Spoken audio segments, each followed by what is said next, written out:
Yo, what is going on, everybody? I hope you guys had a wonderful Monday. Um, yeah, close the day. Time to get some rest. Kick back, relax, watch some YouTube videos, Netflix it. I'm still trying to find a good show to binge watch, man. I keep on rewatching Breaking Bad and Sons of Anarchy. I got into Better Call Saul, but then I'm like, I want to wait till the whole series finishes and comes out and then watch it like I did, binge watch it like I did Breaking Bad. I had no clue about Breaking Bad when it was on TV. It was only till afterwards, and probably because of the people I was hanging out with at the time was nothing but people at church. So either they were being closeted, freaking, you know, uh, sinners, quote unquote, or they just had no interest in that. So I never really heard much about Breaking Bad. But when I watched it, I was just like, "Oh, this show's a shit." So I watched it again, and then another year later again, and then I got into Sons of Anarchy, and yeah, now I need to find different shows to watch. I'm telling you. Anyways, so when I first started off my channel, I focused a lot of content on what I was creating around this kid, and I always call him a kid, but this young man named Alejandro Aranda. He goes by Scarypoolparty, that's his stage name. And before he tried out for American Idol, he had done this. He had been making tapes and all that, to get noticed, putting them out there for, you know, perhaps an A&R rep could hear, or somebody might hear and pick him up. But he made this song called Blesser.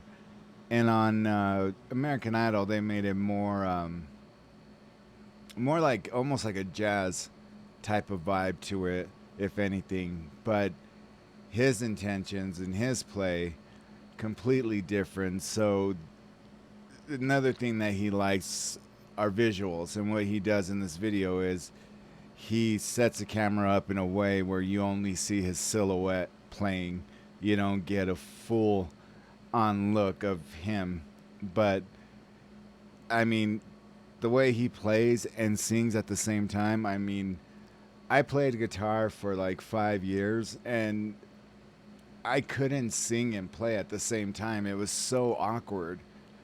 I couldn't describe it. I mean, a song that I could do, behind my back, or over my shoulders or something. I couldn't sing the words, even though I knew the song in and out. And it fascinates me that people like him who are able to play an instrument so fucking well, and he's multi instrumentalist. I mean, he just doesn't stop at piano. The dude's guitar skills. I mean, when I was in lockdown and watching, some of his highlights, Luke Bryant, the country singer, and said, and country boys, they love guitars, acoustic guitars, and he's like, I've never seen anybody do what you just did with a guitar. The way he picks at it, and then he'll also use his finger while he's picking at it. He'll use his middle finger to create like almost like a percussion like sound. So I mean, he is talented beyond belief. Everybody thinks it's bullshit, and so do I, that he didn't win. Um, I always tell people, if you look on Ryan Seacrest's face, it looks like he's like, what the hell? Like, couldn't believe it. I heard stories where people were saying all the phone lines were jacked up or the text lines, and he didn't get, the as many votes as actually that came through. But he's the only contestant in that show's history to come out with 5 original songs. So that says a lot. Um, so in saying that, this is his original song called Blesser, and I hope you guys like it. To kind of also give you another backstory is his 3 idols, the people that he looks up to are uh, Trent Reznor, Chopin, and Bach. And it's such a wide range of talent there. So um, you'll definitely hear the Chopin Bach coming through here. But yeah, great song.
One thing that I really wanted to mention, and I should have mentioned it before, and I hate to screw up the vibe of the song, but he is self-taught.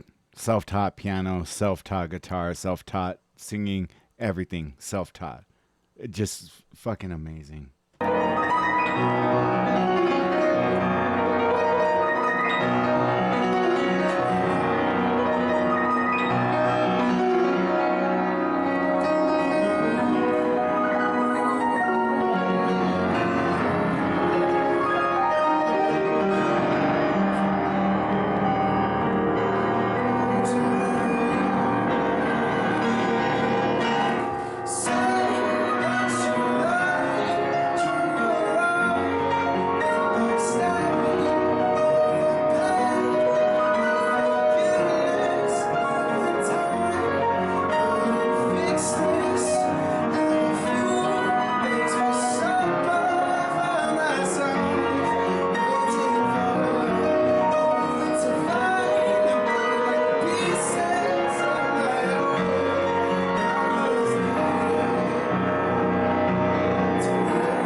Wow, that is just amazing.